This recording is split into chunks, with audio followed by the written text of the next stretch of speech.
ఈరోజు దేవుని వాక్యము, నా ఆత్మ మీ మధ్యన ఉన్నది గనుక భయపడుకుడి.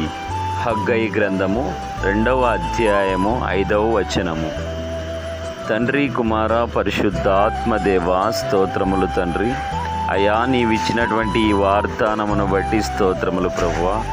అయా, నీవు మా మధ్య నీ ఆత్మను ఉంచి మమ్ములను నీ చిత్తానుసారంగానే ఈ లోకంలో నడిపించుమని వేడుకొనుచున్నాం పరమ తండ్రి.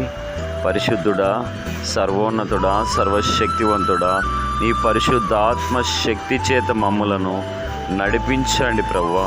అయా, మా చిత్తము కాదు కానీ మా యందు నీ చిత్తాన్ని నెరవేర్చుమని యేసయ్య అతి పరిశుద్ధ నామంలో అడుగుచున్నాం పరమ తండ్రి.